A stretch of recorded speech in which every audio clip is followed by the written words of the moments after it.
It's good to be back home again. I like coming to Grantsville. I remember Uncle Alvin. That's what everyone called him, at least all the people I knew. When I was young, Uncle Alvin lived far away in Ohio, and he taught at a big university. And when he came back to Grantsville to visit, I couldn't get enough of watching him. Tall and straight, in a tailor-made suit with a tie, he'd stroll up to Grandma's farmhouse for dinner. He wore a pocket watch and a gold chain clipped to his belt, and I'd watch him greet my grandpa, Ivan J. Miller. My grandpa wore suspenders and a straight-cut suit and hooks and eyes instead of buttons. And my grandpa would shake hands with his uncle, who had long ago changed churches to get an education. At dinner, everyone listened when Uncle Alvin spoke, and they'd nod their heads sagely. It must be something, I thought, to teach at a university. My great-great-Uncle Alvin, Alvin J. Miller, was always something of a mystery to me. So when I was asked to speak about him at this meeting, I thought, well, good. I'll have a chance to figure him out. I wanted to understand his story. Was his story a life of rags to riches? Was it comedy or tragedy? Had he been a sort of a hero on a quest to find a treasure to bring back to us all? So I read books, and I searched the internet, and I visited archives. Here you see my father David at Kent State researching with me. I talked to people who knew him better than I did, and this is what I found, that Uncle Alvin doesn't fit a mold. And after all my work, he's still a mystery to me. So I come to this meeting with just pieces of a puzzle, and I want to lay out some of these pieces for you, and maybe you can put them together better than I have. Take, for example, some quick snapshots of his life. Here's the farm, just up the hill from here and down the road where Uncle Alvin was born. And all through his life, Uncle Alvin kept returning to the farm, back home, he called it. And here you can see Alvin, front row, far right. He's the director of this Goshen Choral Society. This is the cast for Handel's cantata, Saul. One of the greatest musical successes ever given in Goshen by a local organization, declared the Goshen Daily Paper. And the Goshen College Record reported, with its setting amidst the background of trees and shrubbery and under the starlit sky, the story was beautifully interpreted. And here you see Uncle Alvin in his Red Cross uniform, waiting to be sent overseas. These passports are just a few from the stack I found here in the archives in Grantsville. Alvin went to college, and he taught college, mostly at Kent State University. And Alvin left home in more ways than one. He lived in other states, crossed the Atlantic several times, but he wrote home, and people from home wrote to him, and when he died, he left letters behind, and I read them. Alvin J. Miller grew up in a time and a place that must have seemed ordinary to him. By the time he was born, people across the country were already taking pictures and sending telegraphs. They were pasteurizing milk and harvesting with McCormick reapers, but they weren't yet riding in cars or escalators or airplanes. Just 4 years before Alvin was born, the tolls were discontinued on the national road. People could now drive on Route 40 for free. And this news had been telegraphed to Grantsville, and town folks had celebrated by lighting up their houses and making bonfires throughout the town. During Alvin's early childhood, the Springs Mutual Telephone Company was stringing telephone wires across Somerset and Garrett counties. Alvin is later to remember 2 preschool encounters with music, both associated with his mother. She takes him to a last day of school program, and Alvin is impressed with the singing. Years later, he distinctly recalls hearing the song, "Carol, Christians, Carol." Alvin also remembers that the first sound he often heard in the morning was his mother's singing. So from an early age, Alvin shows a sensitive response to what he finds artistic and beautiful. Then Phyllis sends Alvin to Yoder School. He's 6 years old, almost 7, in November of 1890, when a new school building for Yoder opens. And I'd like to think that Alvin was there among those 20 students on the first day that it opened. The teacher, Kate Beachy, newly arrived from West Virginia, isn't much impressed with the area around Yoder School. She called it the hatefulest hovel it was ever my misfortune to get into.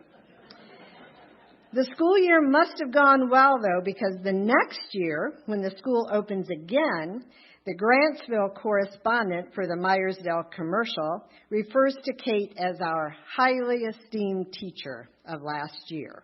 And she must find some good things about the hovel because she settles in the area, and here she is with her family. Just a few relics of Alvin's Yoder school years remain. Here's a record of the 1893-1894 school year when Alvin turns 11. You can see Alvin's name second in the list of students. And you can also see the name of the teacher, Charles A. Bender. He's 20 years old this school term, and he teaches at Yoder only 1 year. After he leaves Yoder, he turns to business, opening stores, taking over the hotel in Grantsville, and establishing a coal company. And here you can see a postcard that Christian W. Bender gave to Alvin.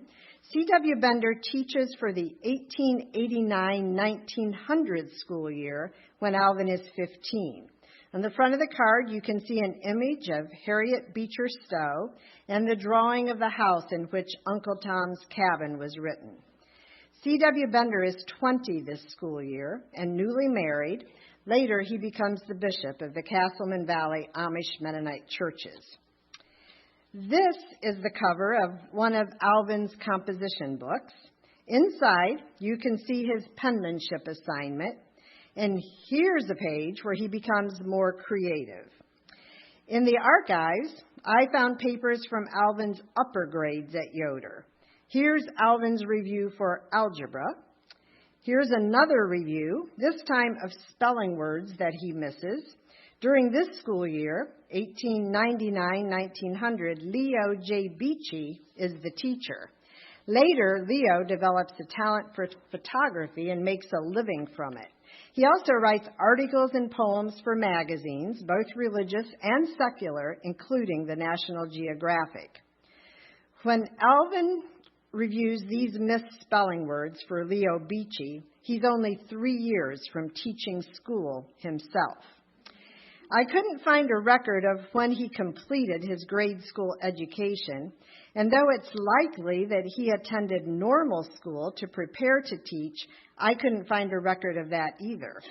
But we do know that Alvin's first year of teaching was in 1903-04, and when he opened the Dorsey School that year, he couldn't have known that this would be the first of 46 years of teaching school. Here you see Dorsey School in 1930 after it's been changed from a school to a home. Dorsey School isn't far from here on what is now Lower Germany Road.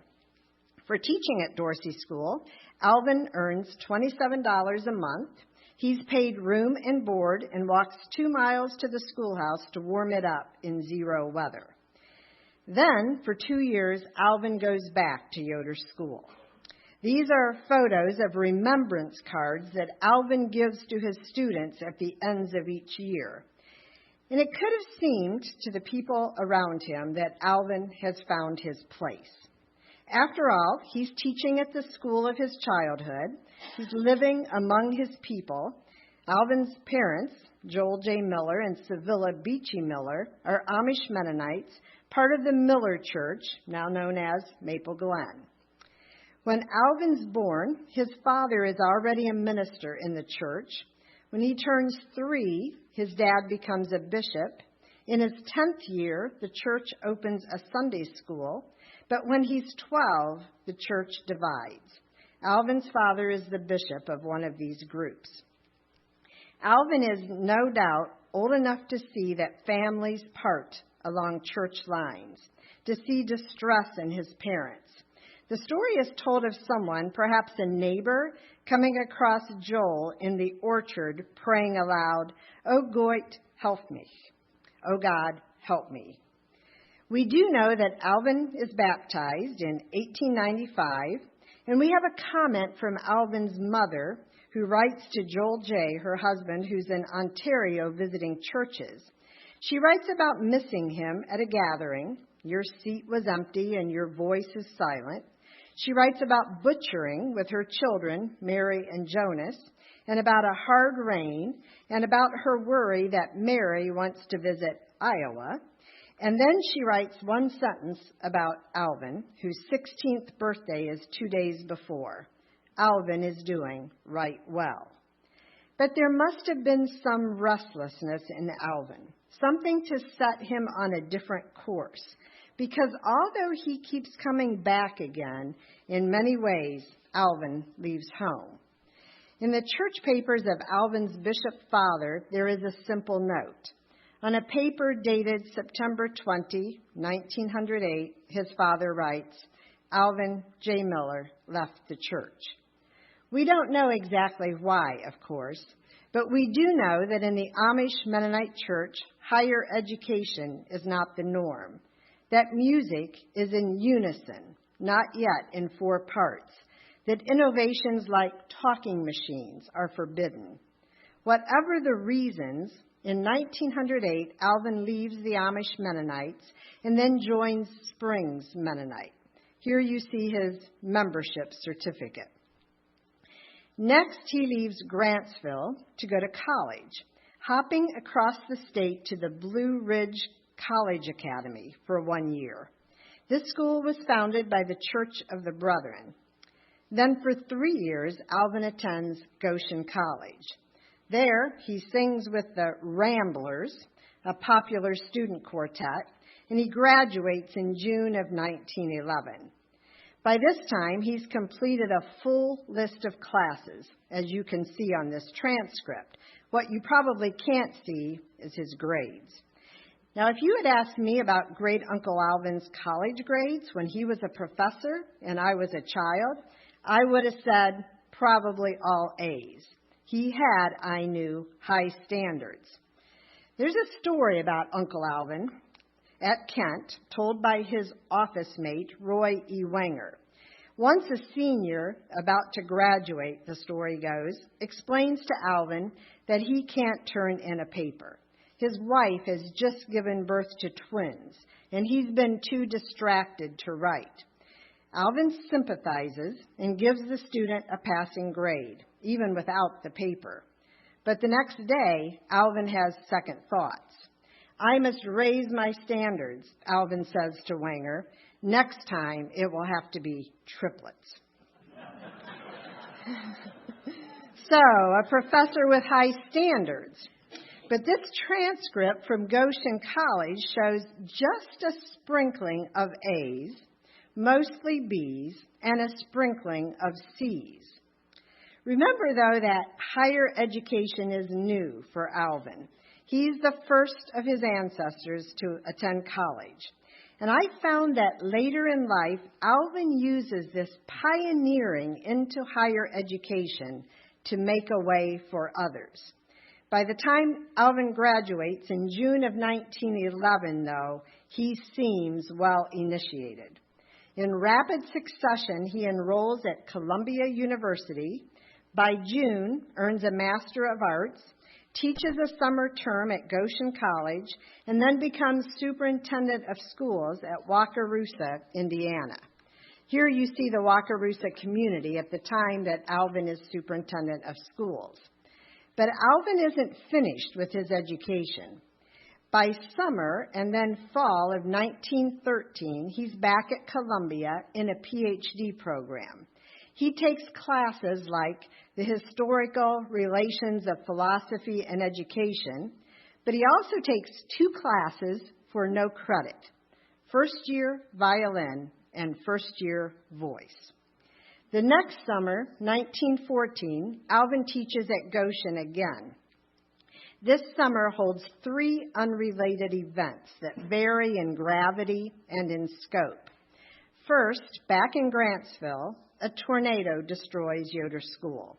The tornado picks up the entire building and drops it 20 feet away with a single desk still attached to the floor. The second event is the outbreak of the Great War. Franz Ferdinand, the Archduke of Australia, and Sophie, the Duchess of Hohenberg, are assassinated in June, and in August, Germany invades Belgium. Against the backdrop of these ominous happenings is the third event, the production of Handel's cantata, Under the Starlit Sky, on the lawn of Goshen College. And Alvin, as you recall, is the director of this choral society. Alvin is still on the move. The next year, 1914-15, he changes schools again, this time teaching at the College of Worcester.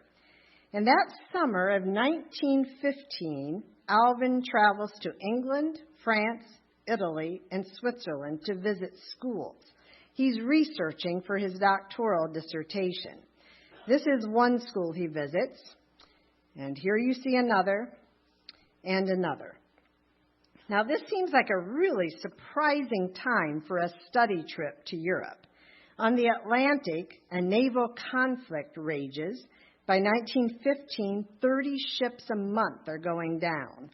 Attacks involve not only battleships, but also merchant ships. In April, a relief ship is sunk, and then in May of 1915, a U-boat torpedoes the British passenger liner, drowning 1,201 people. Land, though, is safer. Both sides are dug in along a meandering line of fortified trenches that stretch from the North Sea to the Swiss border with France. To break this deadlock, both sides are soon to use new technology, including poison gas, aircraft, and tanks. And in this setting, Alvin completes his research. When he returns in the fall, he joins yet another faculty, Kent State Normal School. His title, Professor of Principles of Education. Here you can see him introduced in the yearbook, the Chestnut Burr, a new member of the faculty, but judging from all reports by his work, is equaling all that we could hope for from the educational field. This is the fall his father, Joel J. Miller, dies. And it's the year that Alvin chairs and speaks at the first conference of Ohio College Teachers of Education. This summer term, 1916, Alvin teaches at Kent. In the fall, he changes schools again, taking a leave of absence from Kent to fill an instructorship at Ohio Wesleyan College. He teaches there for the school year, the summer, and the following fall. And then for the rest of 1917-1918, he returns to Kent State, this time as Associate Professor of Education. The next year, Alvin stays put, teaching at Kent State and working on his PhD for Columbia. His work for his dissertation is almost complete, but he never finishes a doctorate. Instead, he crosses the Atlantic again. Just 6 days before the armistice is signed, the American Friends Service Committee receives an application from Alvin. He wants to help with war relief. I'm willing to give my life to alleviate suffering, he writes. Alvin expects to be gone for 1 year, but he's gone for 8. And this, he later finds, costs him his PhD. What happens on the other side of the ocean is tomorrow's story, but from this side of the ocean, Alvin's mother writes, Now, dear Alvin, how do you think I felt when I read in the Gospel Herald about you going to South Russia by yourself? I could not read it all. I put the Herald away until I felt better. In another letter, she writes, Dear Alvin, I don't hope you're going to make Europe your future home. Is there no one else to take your place? I really think you've done your duty. Yes, please run home to your mama. Alvin comes back to the United States, a hero of sorts. He gets a letter, for example, from Harold S. Bender. Bender wants Alvin to deliver an address for the annual alumni banquet at Goshen, adding, other organizations and churches in the vicinity would also like to have you address their gatherings. And we should like to hear the old Ramblers sing. And could you not give us several articles for the review? And this is the beginning of several decades of speaking for Alvin. He speaks for professional clubs and universities and religious organizations. After a trip in 1938 to study Nazi influence on German education, he expands his topics, now including titles like Educating for Nazism, Women and Work and Religion. He creates promotional flyers. According to these flyers, Alvin has had personal contact with all classes of society, with communist leaders in the capitals of the republics and underlings in the towns and the villages of the provinces, with industrial workers and peasants and princes and dethroned aristocrats, with the intelligentsia and teachers and priests and preachers. And according to the flyer, he holds his audiences spellbound. Now, I couldn't find the notes for these talks, but I did find dozens of little notebooks for the lectures at Kent State. His first year back, Alvin settles into teaching at Kent, and this time, Alvin stays put, mostly, for the next 28 years, except for one leave of absence. He teaches at Kent. He's teaching at Kent when it transitions in 1929 from a normal school to a college, and during the Depression when the college houses needy students in a special dorm. He's there when Kent barely survives a shutdown. With falling state revenues, representatives from the Ohio House advocate turning the college into a hospital for the mentally ill. But at massive protests from schools and local officials, they scrap this idea. Alvin's teaching at Kent when in 1935 the college becomes a university. And he's there when enrollment drops from almost 3,000 students to less than 800 as the young generation heads to World War II. And the faculty drops from 131 to 92. And it's during this time that Alvin takes his last leave of absence, asking for 1 year and then extending twice. For 3 years, Alvin directs the eastern region of the National Conference of Christians and Jews. He works to bring religious groups together on civic and social justice issues. But in mid-February of 1946, Alvin receives a letter from the dean at Kent. The GI Bill of Rights is sending more than 10,000 World War II veterans to Kent. Kent can no longer extend Alvin's leave of absence. Alvin must return to Kent or his position will be filled. Alvin returns. My return, he writes to a friend, after 3 years of absence was a very pleasant experience. There was nothing new or startling, and I felt as if I had been away from teaching for only a month or so. And so, once again, Alvin settles in. Like always, he makes frequent trips to Grantsville. For years, he's attended family celebrations and funerals, his mother's in 1933. Uncle Alvin Miller from Kent, Ohio, spent several days in the neighborhood last week getting his fill and enjoying the spring tonic of dandelion greens, Bernie M. Moss writes in the budget. Give him a big dish of dandelion prepared with sour cream dressing and jacket potatoes and watch him enjoy himself. He checks on a farm that he's purchased near Grantsville. When he's home, he helps on the farm and shovels snow. And every year he takes maple syrup back to Kent.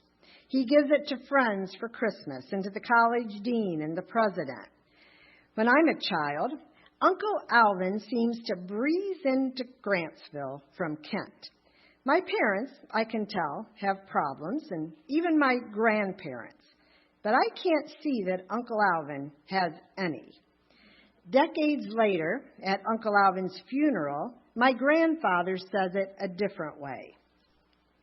During the years that Uncle Alvin was away from this community, my grandpa said, he considered Grantsville his home. In his visits with home folks, he endeared himself to 3 generations who called him Uncle Alvin. He was careful not to intrude unduly on others, and seldom did he ask others to share in the burdens and problems of his own life. Indeed, when I was a boy, I felt that Uncle Alvin had no major problems. This can't, of course, be true. Like the rest of us, Uncle Alvin faces disappointments, some of these professional. After a year at Kent, Alvin has been hired at Ohio Wesleyan University with the title of instructor. After just 1 year at Ohio Wesleyan, he's been promoted to the rank of assistant professor. Just at this point, Alvin receives a telegram from the president of Kent. He offers Alvin a position with the rank of associate professor. Alvin accepts and returns to Kent. But as you remember, he teaches at Kent only 1 year before leaving for relief work in Europe. After having given 8 years to humanitarian work, Alvin returns to a new administration at Kent. And he finds that his rank has been dropped from associate professor to instructor. This, as Alvin writes the dean, has been a considerable embarrassment to me and still more a serious handicap to normal advancement. He might not have a PhD, Alvin writes, but his 8 years abroad are worth more than the completion of a doctorate. This lack of a degree, Alvin says, is a technical point. He's been teaching graduate classes, serving on oral examination committees, and advising students. Eventually, Alvin's promoted, but not to his former rank of associate professor. He's now an assistant professor. Still, he doesn't receive a corresponding raise. This issue isn't resolved when Alvin takes his leave of absence to work at the National Conference of Christians and Jews. There, his salary is more than twice as much as his wages at Kent. Returning from leave, Alvin again asks for a rank and salary adjustment. His case is presented to the education professors. Out of a lengthy discussion come 2 points. The professors feel in no sense critical of Alvin's work. He's, quote, rendering good services. In the second place, though, there are, quote, a number of reasons, end of quote, it is not possible to recommend an increase in rank or salary. Still, Alvin returns to Kent. His draw to teaching is that strong. My work in the national conference is very satisfying, Alvin writes, but I love teaching at Kent even more. Alvin also runs into complications with their relationship. For more than 4 decades, Alvin and a friend exchange letters that help me understand more of Alvin. He and his friends discuss a new book called The Good Earth by Phyllis and the frustrations of new technology, like the ballpoint pen. In the letters, I learned that they've each seen the Echo, a new satellite, a tiny light gliding across the sky and not even blinking. Alvin's friend also teaches music, and they discuss class management and educational philosophy and the openings and closings of school terms. I usually dread the first week of school, she writes, because I keep teaching all night, even when I sleep. She writes about the difference in their teaching. Sometimes when I remember that you're teaching in a university and such courses as Europe since 1914, discussing communism and fascism and isms in general, I feel sort of shamed to tell you so much about my little monkeys and the fact that they can sing and read music a little. She writes about his speeches. You're a busy man, aren't you? Speeches, speeches, and more speeches. She writes about when fall colors will be the brightest in the mountains and when Alvin should come see them.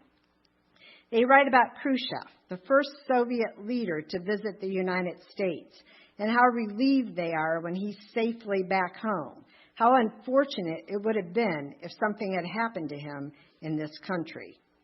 Alvin and his friend both show strong personalities. They refer to each other alternately as Dear and Spitfire. In these letters, they argue and apologize. They challenge and soothe and advise. They read the same books and trade comments. They both love music. Once Alvin is in the audience when she sings a solo. He sends her gifts, poetry, carnations, programs of concerts, candy, souvenir spoons, fruit, flour, and cards. And together they have perfect evenings. But they also write about how her family opposes their friendship. She and he being too far apart in age and too closely related.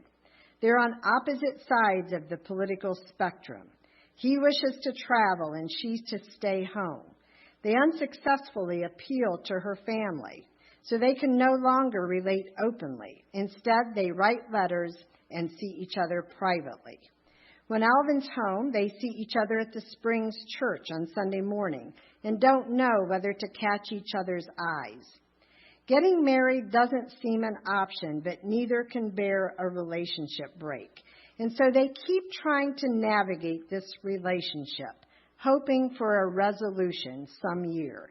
And they pray about it for years. Gradually, as they grow older, the tones change. Since we have no way of knowing who will go first and who will be left, let's not even give it a thought. Just be grateful for the blessings of now and for the happy hours we can spend together. And in the end, the letters just peter off. Alvin's last letters showing the beginnings of his later confusion. Your letter leaves me flabbergasted, she writes. How could everything become so confused? And she's likely not understanding what's happening with Alvin. So, when Uncle Alvin strolled up the walk to my grandma's farmhouse for Sunday dinner, his life was more complicated than I knew. And like my grandpa said at Alvin's funeral, he was careful not to intrude unduly on others. But despite his own disappointments, Alvin works to help others, becoming a guide for those on the path behind him. When Alvin dies, Dr. Roy Ranger comes for his funeral. Wanger, though 25 years younger than Alvin, shares many commonalities. Both are Mennonite. Both have been professors at Kent. Both have experience in international affairs. And while he's here, Alvin listens as people talk. And Wanger concludes that Alvin must have lent money to half the Casselman Valley young people. Dear Esther, Alvin writes his great niece, since you're the first of my nieces and nephews working definitely toward an MA degree, there will be no interest charged on your note. Of course, he goes on, that assumes that you will go on to get a degree. Otherwise, the interest rate might be raised to 100% and made retroactive. How's that for strong measures? This is, however, to be kept a private matter, not to be spread. I refer to the no interest charge. But Alvin does more than lend money. He also coaches. He writes to a graduate student who has just become a teaching assistant. Very likely, your students will want to call you professor. Keep a straight face when they do. Alvin tailors his advice. To one, he writes, "It's a real pleasure to help you. I'm happy to do this. You need not handicap yourself overmuch. Too much self-denial is not the best for our personalities. So I'll continue to depend on your judgment as to the desirable time to remember the notes." But to another he writes, "You should have paid at least the interest amounting to $19.20, even if you could not then reduce the principal. At that time, it was also your duty to send me a new note. Renewing the note at a proper time is simply a matter of simple honesty. Simple honesty. It's not fair to you or to me to disregard the right and the wrong in this matter." He writes to still another, "Make sure this art school is really reliable. I talked with the head of our School of Art, and he says there are several famous artist schools, and some he considers phony." And to another, "I beg you, do not be disturbed when some people make light of great music. Such unfortunates are to be pitied rather than condemned for their misfortune. I'm sorry for people who would rather eat flank than thick, juicy steak. However, most people could develop an appreciation for good music if they would have the strength of character and would take time to listen carefully to good music, great music." And then he adds, "And I'm very glad you did not take the modernistic music. There's not enough to it, too erratic, too much like some of the abstract painting." And to another, "Because several of the former students are now repaying their loans, it makes it possible for me to make a similar financial advances to other students. This works like a revolving fund. More young people can be helped this way." Alvin anonymously donates tuition money for students at Eastern Mennonite College, asking in return for their grades. "I'm especially interested," he writes to the EMC finance officer, "in stimulating the conservative conference toward college." When Alvin visits EMC, President Mumal invites him to stay at his home, and he arranges for Alvin to meet with the 76 conservative Mennonite youth who are enrolled. Alvin also brings his expertise back to the Casselman Valley.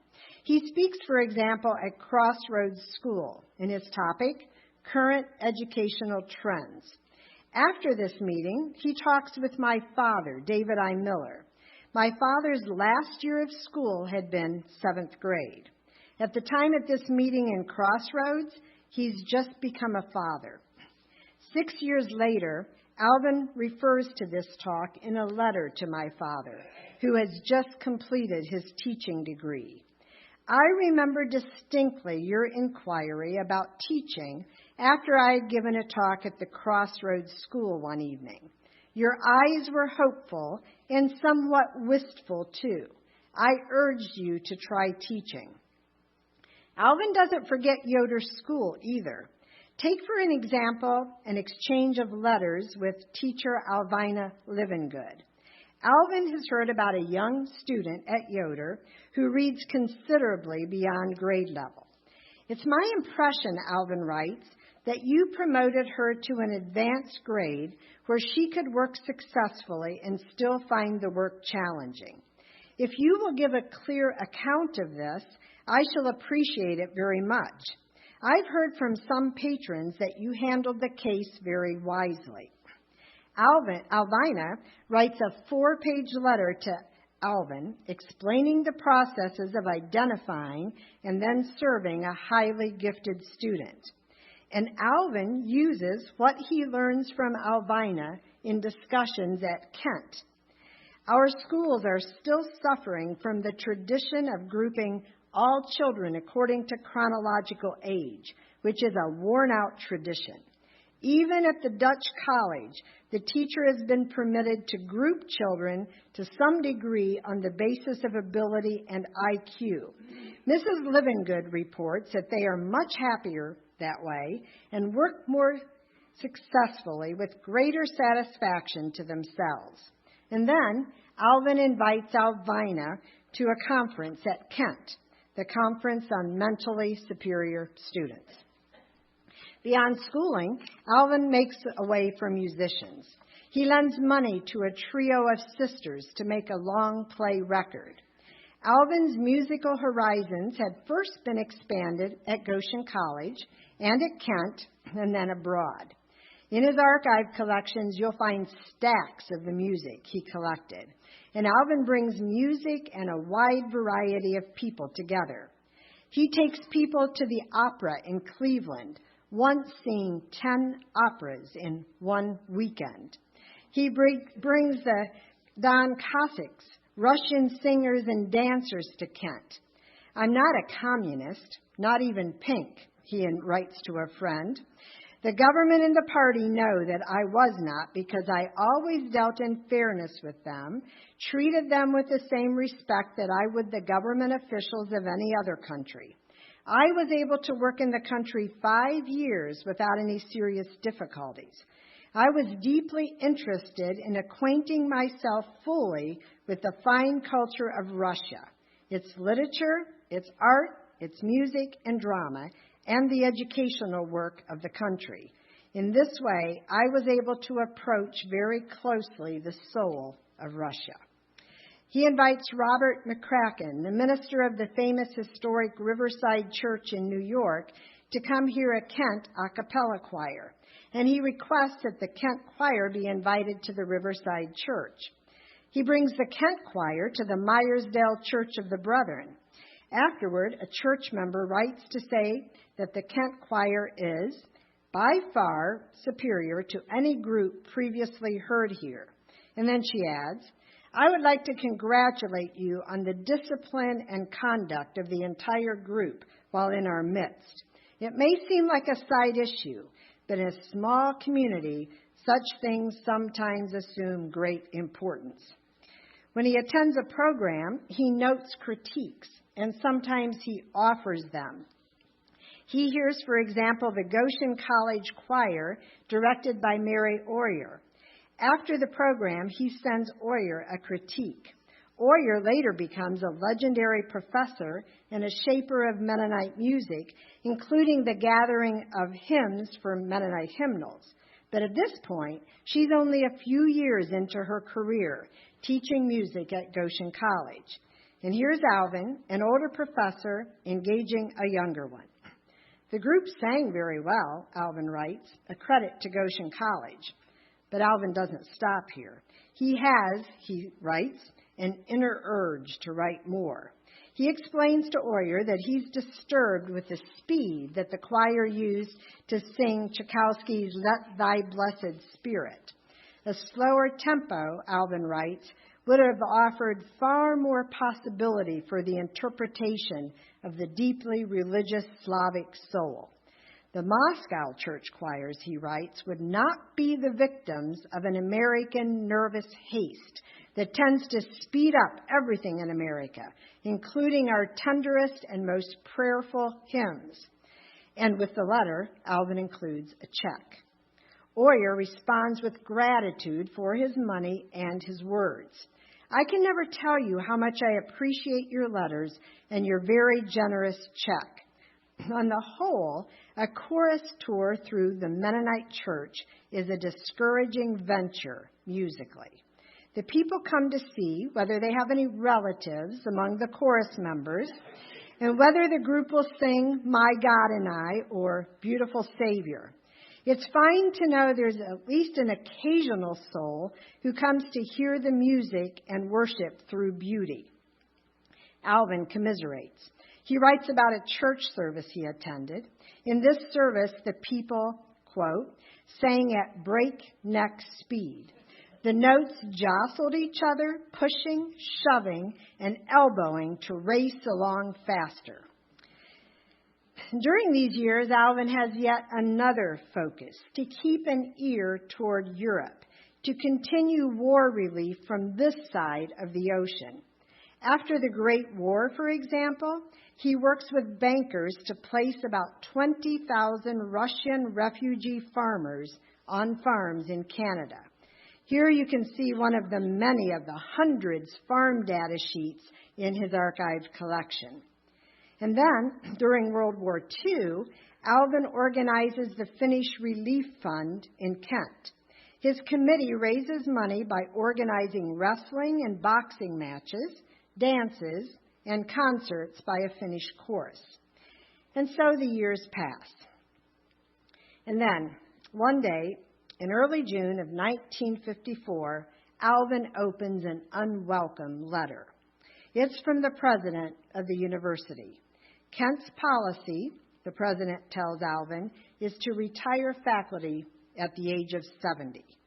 Many of your associates, including myself, the president writes, will envy you the freedom of action and the opportunities to do so many things postponed. Alvin doesn't see it like this. My teaching capacity is not impaired, he writes as he registers with a job placement service. My health is excellent, and I can teach as enthusiastically as ever. He applies to Portland State College in Oregon and Malone, a Mennonite college in Ohio, telling in his application that in a questionnaire answered by many hundreds of college education graduates who had already been teaching for several years, that his teaching was given the second highest rating, next to student teaching. And then he finds part-time work. And for a decade, Alvin teaches education at Fenn College, later to become Cleveland State University. It's during this time, in 1961, that Alvin goes back to Goshen to his 50th class reunion. Here you see him with some former classmates. Now, what were Alvin's thoughts when he walked out of the last class he taught? I don't know, but I did find a letter that he wrote to my father in December of 1968. This year, I'm not teaching at all, but I'm busy all the time and finding it very interesting and pleasant. Sometimes I can even stretch twice before getting up in the morning. Had forgotten that particular luxury. And when Alvin starts stretching twice each morning, he's 81 years old. In April of 1972, Uncle Alvin comes back to Grantsville for a funeral, and he stays. In July, his nephew, Ivan J. Miller, writes to Alvin's lawyer in Ohio. Mr. Alvin J. Miller is present in our community and has not lived at Kent for several months. He is rapidly declining due to advanced age.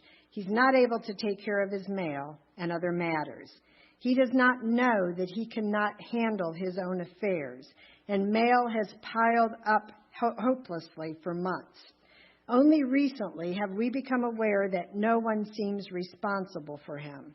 We have just moved to feel our way through this situation. Ivan J. Miller also writes to the Bureau of Motor Vehicles. We have tried our best to get Uncle Alvin to see that he should have help in several various matters and that he should not be driving his car. While he listens very respectfully, he does not see that our concerns are valid. We are torn between writing this letter and not writing it, with the knowledge that we do carry some responsibility to our uncle and to the public when he drives on the highways. Guardianship for Uncle Alvin is assigned in August of 1973. For a few years, Alvin lives with relatives, but he spends his final years at Goodwill Mennonite Home, where everyone, relative or not, calls him Uncle. Alvin might have forgotten about his mail, but he didn't forget that he was a professor. Here you can see a note that Alvin writes. It's addressed to the president of Kent. Please advise me as to the exact date my classes begin at Kent State University this fall.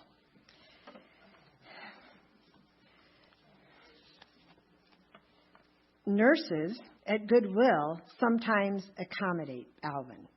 They formed themselves into classes for Alvin to teach.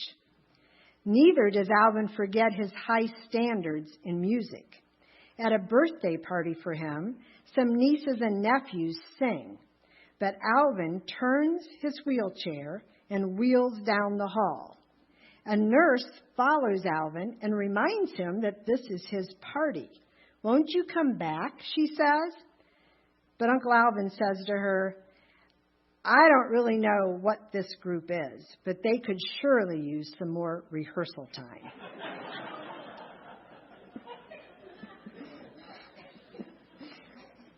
This is another of many stories that Roy Wenger hears when he comes to Grantsville for Uncle Alvin's funeral.